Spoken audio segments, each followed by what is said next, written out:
Génesis 22.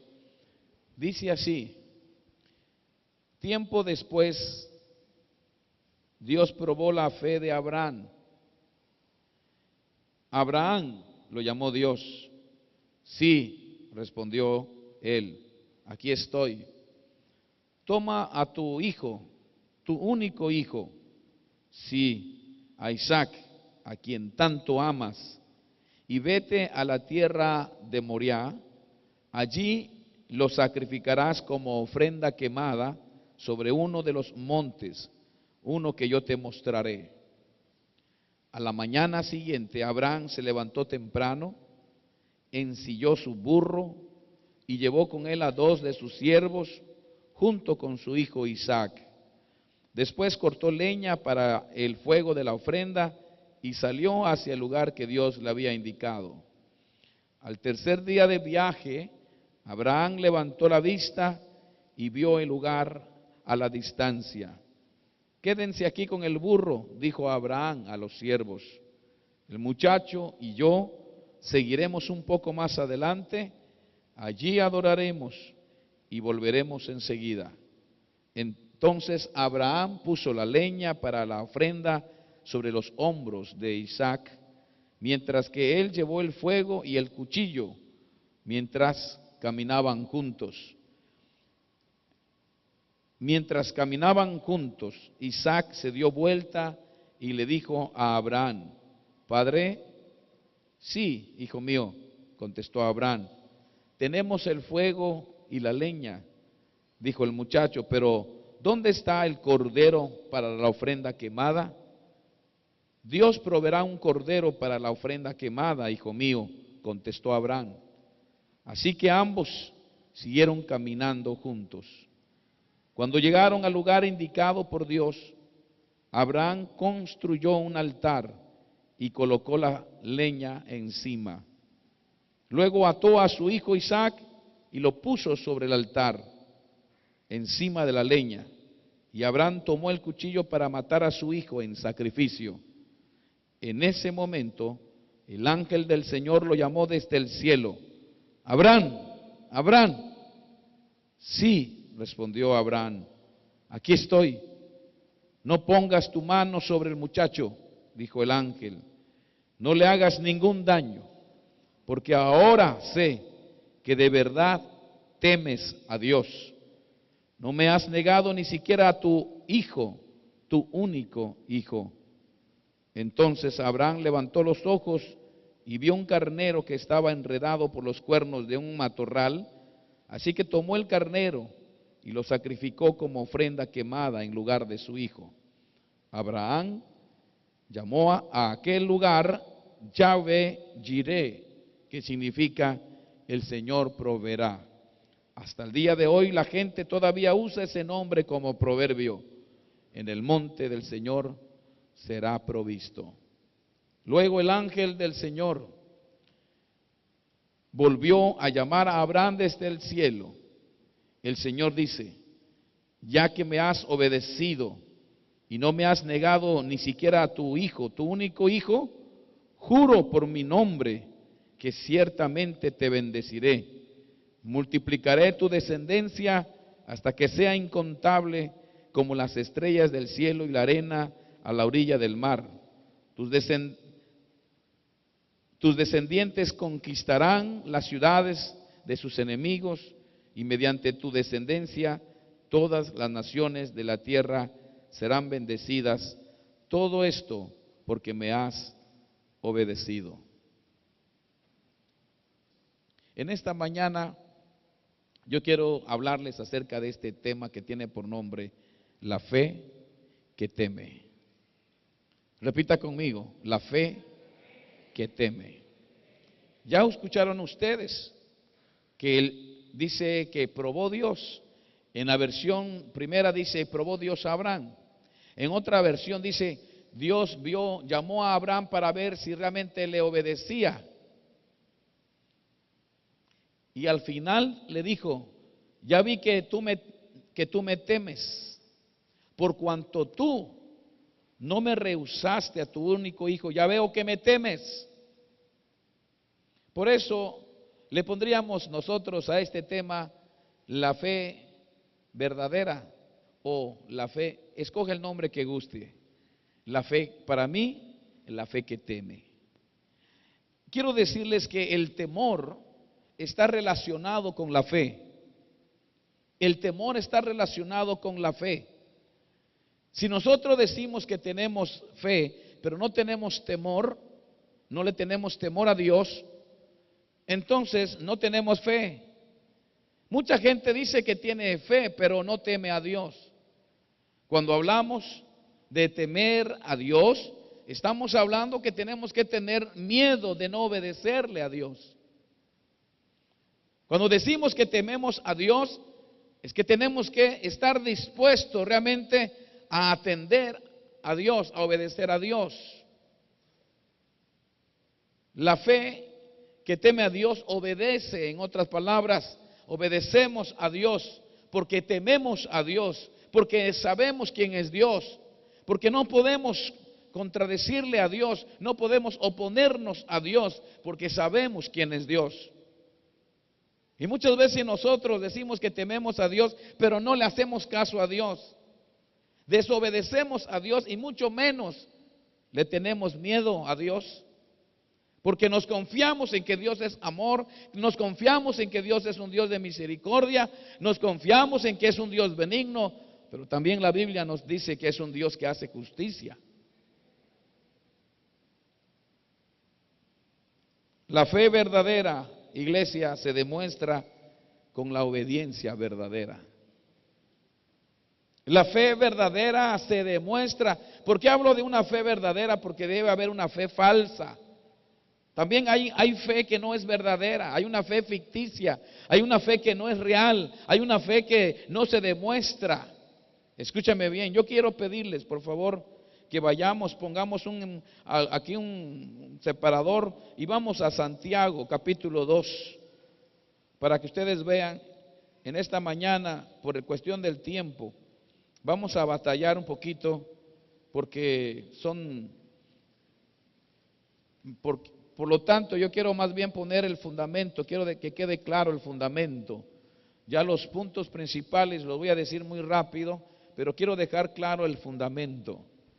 Santiago 2, versículo 14, todos juntos, y si está la proyección, dice así, 2:14 Santiago: hermanos míos, ¿de qué aprovechará si alguno dice que tiene fe y no tiene obras? ¿Podrá la fe salvarle? Fíjense lo que dice el escritor sagrado.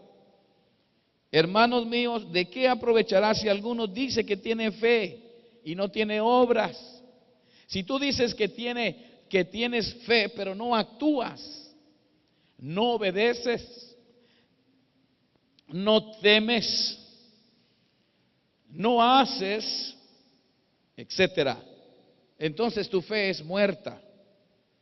¿Podrá, dice la fe, salvarle? O sea, no podemos decir, no, la fe en Jesús sí nos salva, es cierto. La fe en Jesús nos salva. Y si nos salva, lo vamos a demostrar con los hechos, si realmente tenemos a Jesús en el corazón. Por eso el versículo 17 dice, Santiago 2:17, así también la fe, si no tiene obras, es muerta en sí misma.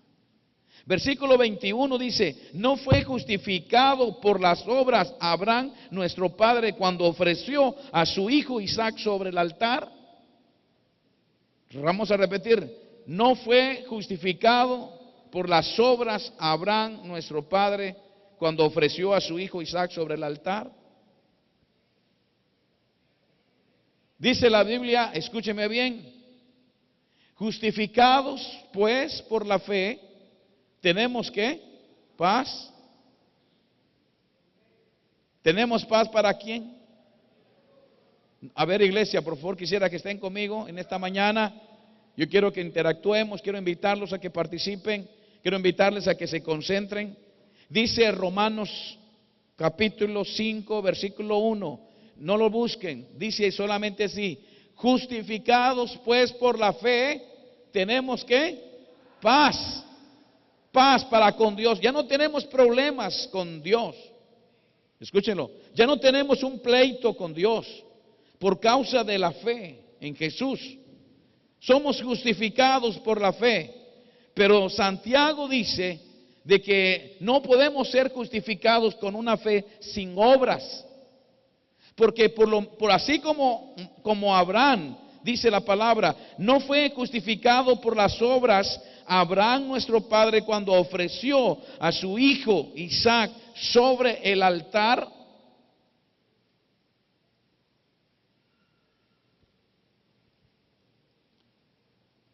Dios prueba la fe de sus hijos.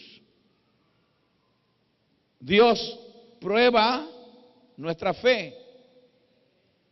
La fe nos salva, pero también al mismo tiempo la fe sin obras.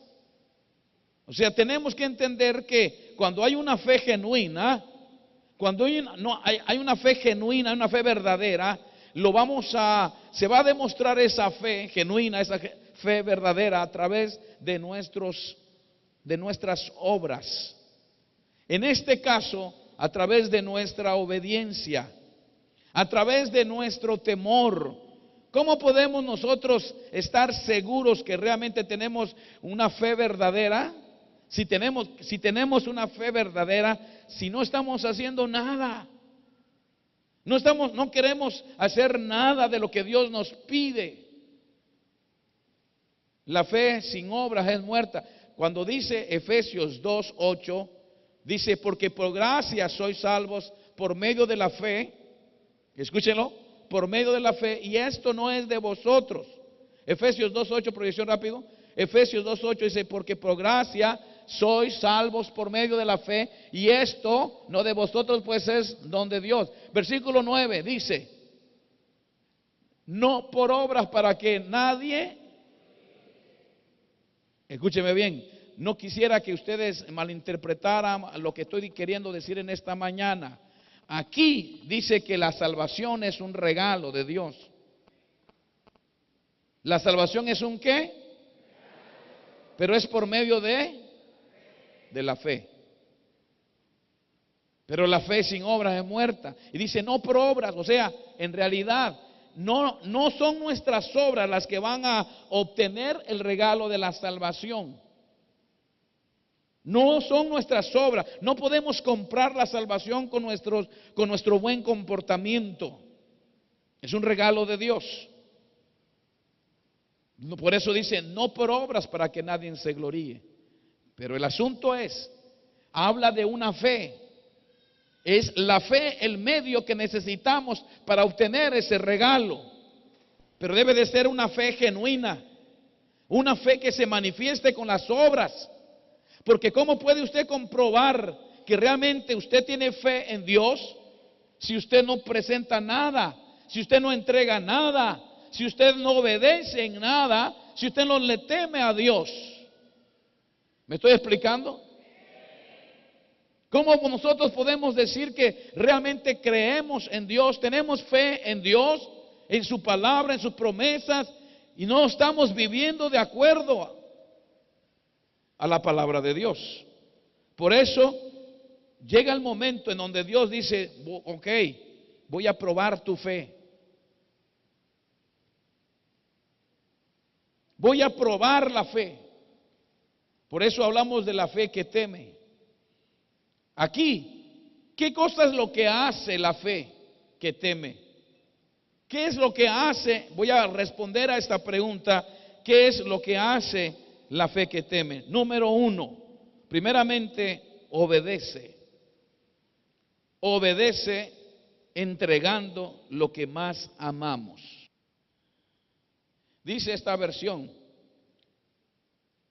algunos años después Dios quiso ver si Abraham lo obedecía. Así que lo llamó y le dijo, lo probó a ver si le obedecía. Probó la fe de Abraham, dice la otra versión, y probó la fe de Abraham. Llega un momento en nuestra vida donde Dios quiere probarnos. Escúchenlo bien, Dios quiere probarnos, quiere probar nuestra fe. Y ahí es donde entra el problema, donde muchos son reprobados, como en una escuela. Muchos califican y muchos no califican tan bien. ¿Cómo demostró Abraham? ¿Cómo demostró su obediencia? ¿Cómo demostró su obediencia? Escuchen bien, volviendo al pasaje de Génesis 22, dice la palabra que se levantó muy de mañana, y en la otra versión, para que lo entendamos mejor, dice, se levantó de madrugada.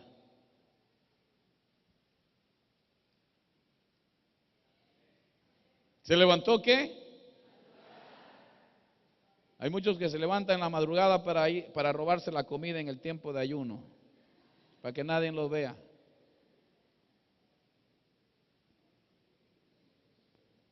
¿Cuántos madrugamos para obedecer a Dios? Hay dos cosas de verlo de esta manera de madrugar. Madrugar significa, por un lado, que poniéndole prioridad al asunto, a los asuntos espirituales.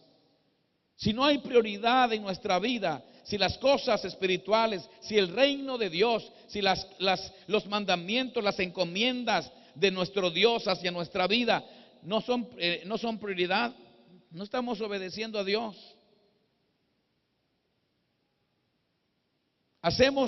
Decimos, no tengo tiempo para Dios, no puedo ir, no puedo. Hay gente que ha dejado de venir a la iglesia porque no tiene tiempo para Dios. Hay gente que no estuvo viniendo a interceder en estos 15 días que pasó porque no tiene tiempo para Dios. Hay gente que no está ayunando porque no tiene tiempo para Dios. Hay gente que no está predicando, no tiene tiempo para Dios. Hay gente que nunca tiene tiempo para orar, ni de madrugada, no puede. No hay prioridad.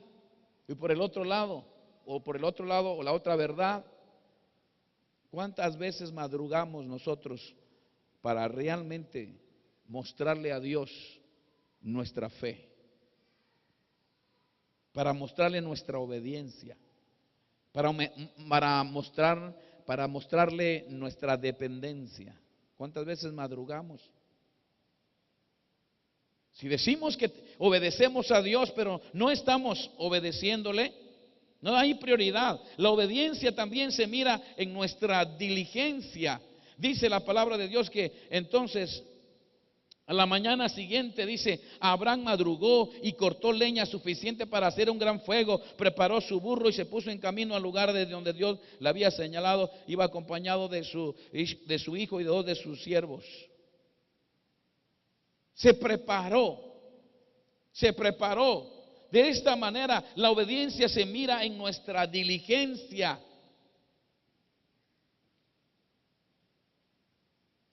La Biblia dice, en lo que se requiere diligencia, no seamos perezosos.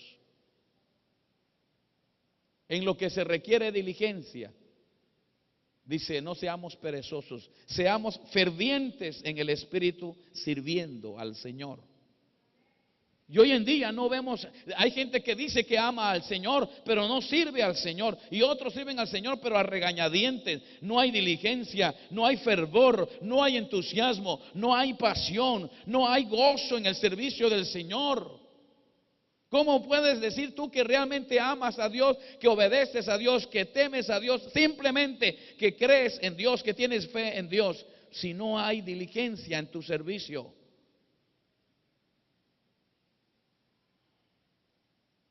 Mucha gente no viene a las 9 de la mañana porque están dormidos todavía.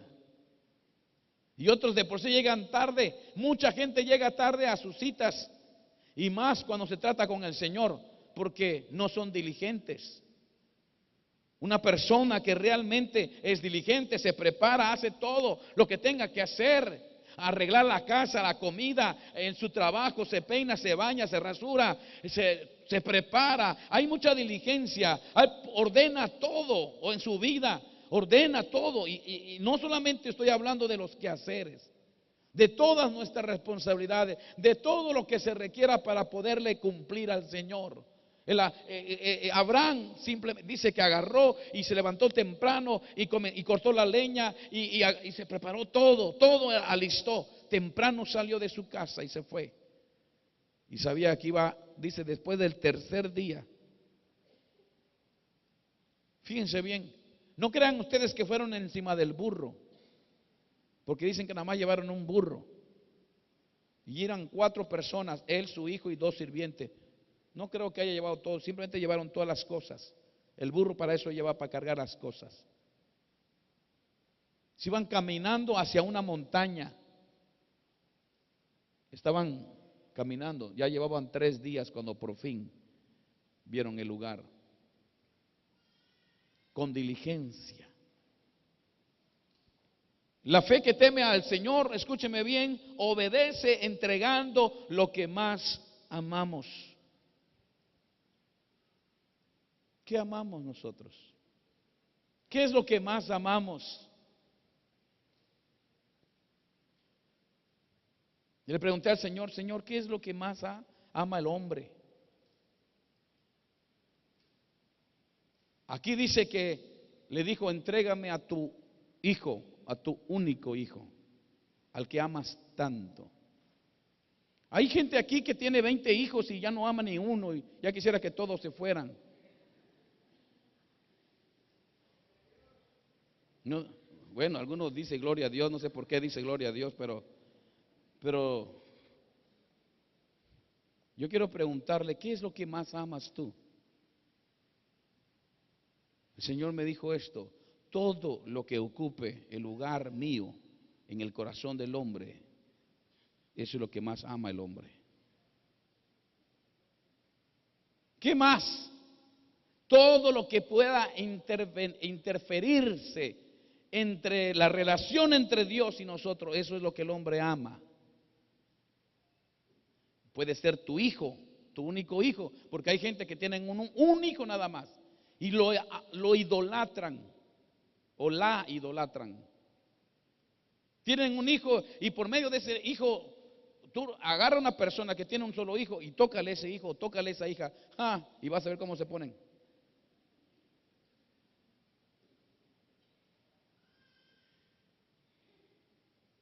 Pero hay algunos que no son sus hijos.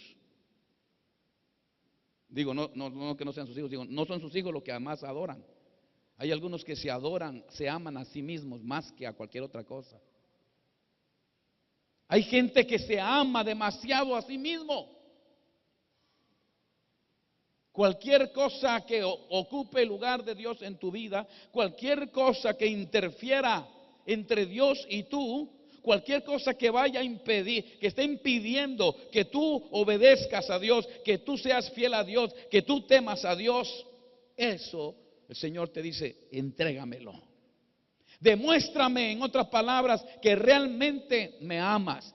Demuéstrame que realmente me temes. Demuéstrame que realmente crees en mí. Demuéstrame que realmente qué significo para ti.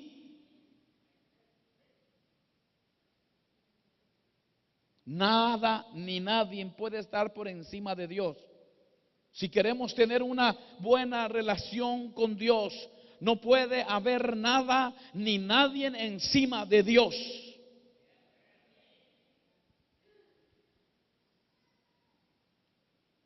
Por eso, la fe que teme a Dios obedece entregando lo que más amamos. Y en segundo lugar, la fe que teme a Dios llama lo que no es como si fuere. Repita conmigo. Llama lo que no es como si fuere. Miren vean, ¿por qué digo esto? Romanos 4:17. Dice la palabra de Dios así, como está escrito, te he puesto por padre de muchas gentes. Está hablando de Abraham. Escúchenlo. Delante de Dios a quien creyó, el cual da vida a los muertos y llama a las cosas que no son como si.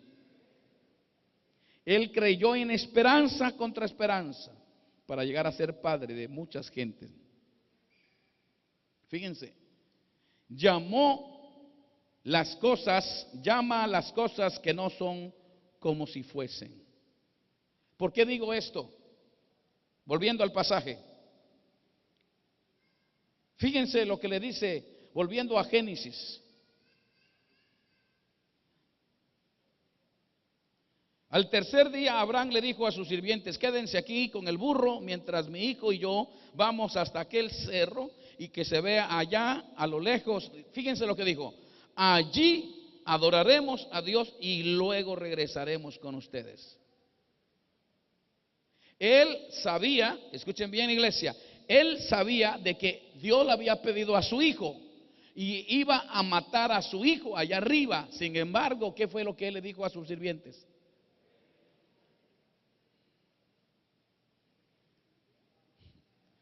Voy a ir con mi hijo, adoraremos y regresaremos. ¿No es fe eso? ¿No es fe eso? Claro. Estaba, escúcheme bien, estaba persuadido, estaba convencido de un milagro. Estaba convencido al mismo tiempo, escúcheme bien, al mismo tiempo que él estaba dispuesto, escuchen bien, iglesia, al mismo tiempo que él estaba dispuesto a matar a su hijo, estaba también convencido, estaba persuadido que iba a regresar con su hijo. ¿Qué pensaba? No sé. Probablemente él estaba pensando: Dios va a hacer un milagro yo no sé cómo lo va a hacer. No sé si estaba pensando que iba a actuar Dios de esa manera, a la mera hora iba a decir no, o simplemente estaba pensando: cuando yo mate a mi hijo, Dios lo va a resucitar. No sé, pero él dijo: regresaremos. ¿Saben? Esta persuasión, esta forma de estar persuadido, de estar convencido, escúchenme bien, escúchenlo, iglesia, es lo mismo que dice Daniel. Fíjense que dice Daniel capítulo 3, para que ustedes entiendan. Daniel, no, solamente escriban, vean la proyección. Daniel 3, versículos 17 y 18. Daniel 3, 17 y 18. Dice la palabra: cuando estos jovencitos, Sadrach, Mesach y Abednego, juntamente con Daniel, hicieron una estatua allá en Babilonia, para que todo el mundo, cuando escuchara el sonido de las bocinas y todo eso, oyeran eso, se arrodillaran. Pero esto lo planearon todos los malos de de ese lugar, de esa cultura, los enemigos de los hijos de Dios. Lo hicieron para que Daniel y sus compañeros pudieran ser ejecutados.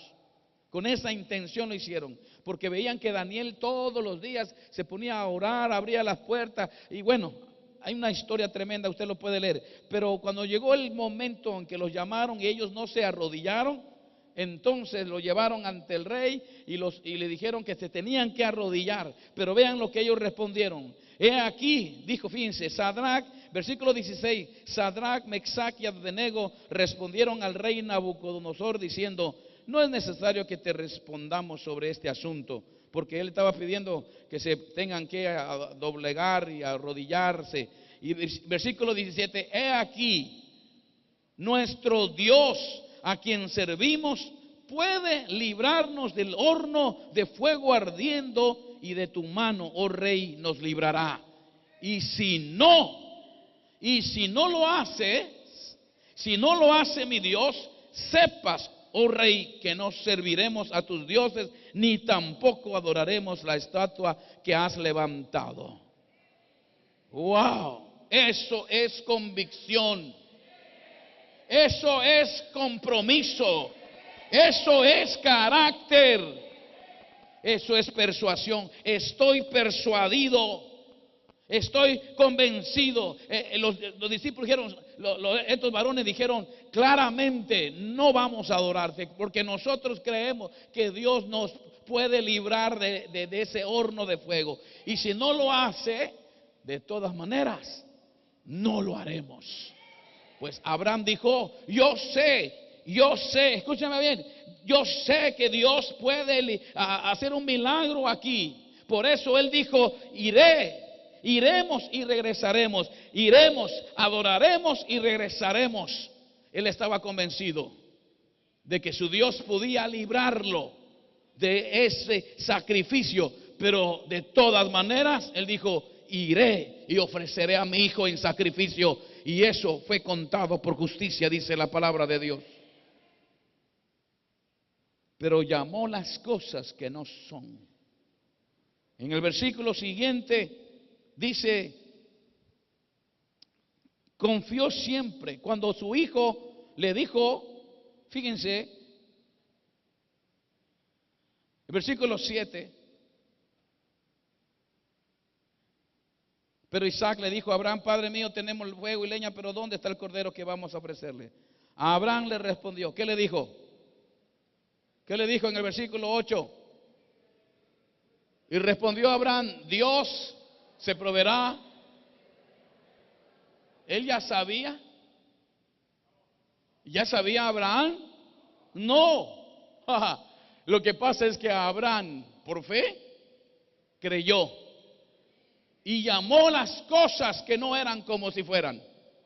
Por eso cuando él le dijo, papá, aquí está el leño, nunca le pudo decir a su hijo, hijo, es que tú eres la víctima. ¿Saben por qué no se lo dijo? Porque él siempre creyó en el Señor.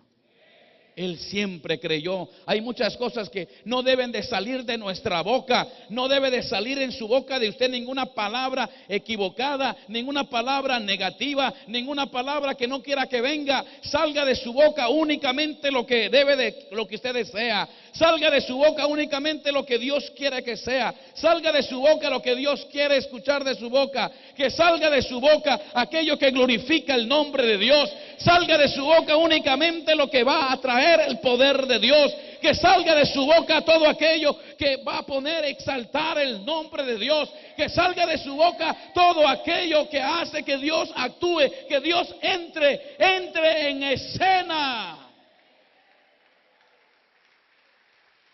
¿Qué es lo que está saliendo de tu boca?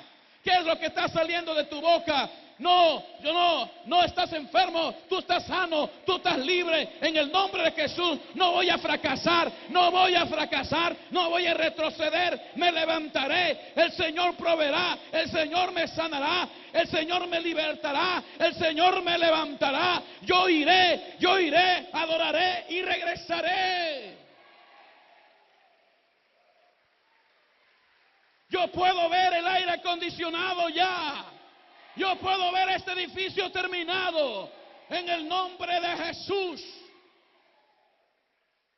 Por eso a partir de mañana se acabó el clamor.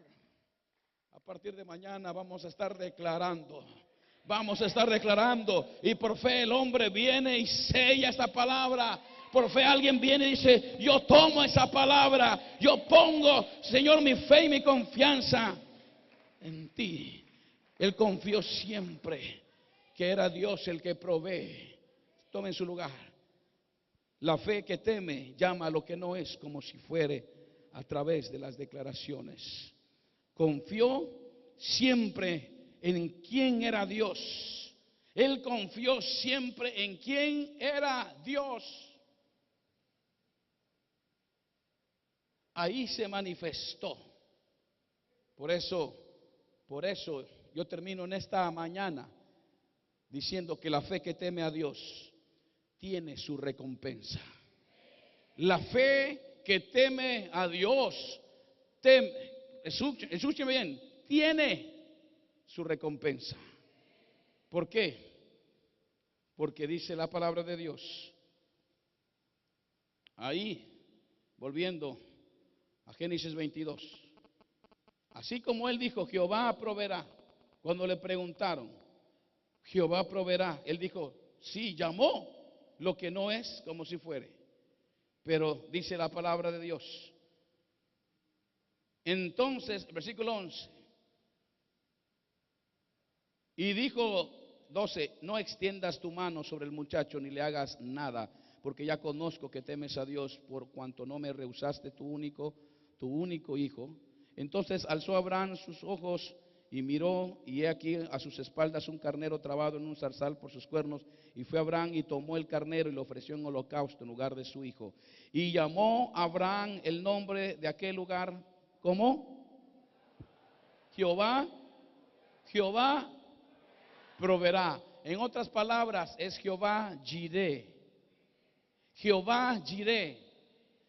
Jehová Jireh. Y esa palabra significa simplemente el que Dios provee. Dios es nuestra provisión. Dios dará lo necesario. Escúchame bien, iglesia. Lo primero que recibes, la primera recompensa que Dios le da a los que le temen, a los que tienen fe en Él y le temen, los que le obedecen, es que tienes garantizada, escúchame bien, tu provisión. Tu provisión. ¿Tienes garantizada qué? La palabra provisión es que Dios va a dar lo que hace falta. Lo que hace. En ese momento se manifestó Jehová Jireh. ¿Qué hacía falta ahí? Un cordero. Un cordero. ¿Qué hace falta en tu vida? No te preocupes. Tú teme a Dios. Tú obedece a Dios. Sé fiel a Dios. Y Dios se manifestará en tu vida como Jehová Jireh. Dios te va a completar. Dios te va a poner el trabajo que necesitas. Dios te va a poner en el lugar que necesitas. Dios te va a dar lo que te hace falta. Lo que tú necesites. Por tal, escúchame bien, lo que necesites para agradarle, lo que necesites para que continúes, lo que tú necesitas para que Dios sea exaltado en tu vida, Dios te lo va a dar. Dios te lo va a dar siempre y cuando lo que tú necesites sea para honrarlo, sea para exaltarlo, sea para glorificarlo. El Señor te proveerá, el Señor te lo añadirá, el Señor te lo dará. Yo no sé si usted lo cree. Dios te va a dar lo que tú necesitas, pero no para la carne, es para que el nombre de Dios sea exaltado, para que el nombre de Dios sea glorificado. Los que quieren servir a Dios, porque por cuanto quieren servir a Dios, Dios les dará todo, Dios les proveerá todo. Pero no queda ahí, no queda ahí. Termino. Escúcheme. Y dice en el versículo 15: y llamó el ángel de Jehová a Abraham segunda vez desde el cielo. Y dijo Jehová: por cuanto has hecho esto y no me has rehusado tu hijo, tu único hijo, de cierto te bendeciré. Te bendeciré. La bendición es mucho más que la provisión, iglesia. La bendición va más allá que la provisión. La provisión es tan solamente lo que hace falta para que puedas cumplir con tu llamado. Pero a esos que les provee, también los bendice. También los dijo: por cuanto no me rehusaste, por cuanto me temiste, por cuanto me obedeciste, por cuanto realmente tuviste una fe genuina en mí, él dijo: Señor, te bendeciré, te bendeciré. Y le dijo todo lo demás: te multiplicaré. Y le dice: y por medio de ti serán benditas todas las naciones de la tierra. ¿Sabes? Que la bendición de Dios, dice la Biblia, es la que enriquece. La bendición de Jehová es la que enriquece. Algunos de ustedes todavía no tienen la bendición de Dios. Algunos apenas están teniendo la provisión de Dios. Algunos ni la provisión de Dios tienen porque están realmente carentes. ¿Y saben por qué están carentes? Porque no están haciendo lo que Dios les pide que hagan. Porque están buscando en otro lado, están afanados. Y el Señor dijo: esto de la comida, del vestido, del calzado, eso está bien para los gentiles, está bien para la gente que no cree en mí, eso está bien para la gente que no tiene fe en mí. Pero si ustedes buscan el reino de Dios y su justicia, dijo, yo me encargaré, yo la completaré. Esto vendrá como añadidura, dijo el Señor, si buscas primero el reino de Dios. Por eso hay gente en este momento que no tiene ni qué comer, pero porque están preocupados con un trabajo. Ellos no están preocupados por servir a Dios, no están preocupados por agradar a Dios, no están preocupados porque Dios tiene un plan y tienen que llevarlo a cabo. Y el Señor quiere y escucha oraciones como estas en esta mañana en la presencia del Señor. Le dije, Padre, si yo no voy a cumplir con tu propósito, entonces mátame de una vez. Yo estoy consciente de que he sido llamado a servirte. Y si no voy a servir, entonces, ¿para qué existo? No tiene sentido, no tiene propósito mi vida. Aquí estoy, Señor, aquí está mi vida, aquí está mi cuerpo, aquí está mi tiempo, aquí están mis habilidades. Dios escucha, Dios mira nuestro corazón. Un joven me compartía alguien ayer algo y que cometió un error, una tontería, y de repente tuvo miedo de que yo me enterara, y de repente Dios le dijo, ¿por qué le tienes más miedo al hombre que a mí? Yo ya lo sé. Wow, eso sí es para decir wow. ¿Por qué tenemos más miedo al hombre y no a Dios? Dios nos pide, iglesia, ¿podemos convencer a Dios que lo amamos? ¿Podemos convencerle a Dios que realmente le obedecemos? ¿Podemos en esta mañana acercarnos a Él y decirle, Señor, yo te amo? Y Él te va a decir, ok, entrégame lo que más amas. ¿Qué es lo que más amas? La fe que tienes, teme a Dios. La fe que tiene, obedece a Dios. La fe que tienes te está llevando a que llames las cosas que no son como si fueran. Si no lo tienes, es el momento para venir hoy. Y que seamos nosotros diligentes, como hizo Abraham, que puso prioridad y que puso diligencia al mandato, a la instrucción del Señor. Padre, en esta mañana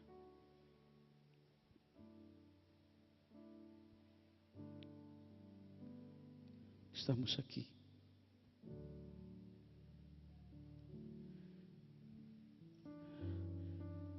Tú quieres bendecirnos, tú quieres proveernos y quieres bendecirnos, pero no podemos recibir tu provisión, no podemos recibir tu bendición si no estamos dispuestos a hacer dos cosas: obedecerte, entregando lo que más amamos y llamando las cosas que no son como si fueran. Padre, en el nombre de Jesús, toca nuestro corazón, toca a tu iglesia. Tú quieres llevarnos a otro nivel de fe, una fe genuina, una fe que pone acción. La palabra de Dios dice que Abraham fue justificado por su fe, que lo demostró trayendo y poniendo a su hijo en el altar. ¿Qué vas a poner en el altar hoy, iglesia? ¿Qué vas a poner en el altar? Yo te pido en el nombre de Jesús, si hay alguien que entendió este mensaje y entendió el llamado, venga al altar y ponga ahí lo que Dios le está pidiendo y sea justificado por su fe. Venga al altar, levante un altar, venga al frente. Si no hay lugar, atrás, de pie, como sea, pero manifieste algo. ¿Qué te pide el Señor? ¿Qué te pide el Señor? No pretendas que Dios te provea, no pretendas que Dios te bendiga si no estás dispuesto a obedecerle. Comienza a llamar las cosas que no son. Comienza a llamar las cosas que no son como si fueran. Él dijo, regresaremos. El muchacho y yo iremos y regresaremos. Comienza a nombrar las cosas que no son como si fueran. Yo y mi casa serviremos a Jehová, dijo Josué. ¿Qué cosa tienes que llamar hoy? Empieza a llamar. Empieza a llamar las cosas que no son como si fueran. Empieza a llamar. ¿Qué cosa es lo que tú tienes ahí? Que tienes que entregarle al Señor. Es tu vida, es tu esposo, es tu esposa, son tus hijos, es tu trabajo, son tus relaciones, son tus bienes. O quizás eres tú mismo. O eres tú mismo, pero tienes que hacer algo. Tienes que rendirle algo. Habla, iglesia, habla, llora, quebrántate. Levanta tu altar y pon en el altar hoy aquello. Pon en el altar eso que amas. Pon en el altar eso, lo único que amas, lo que tanto amas. Ponlo en el altar. Ponlo en el altar.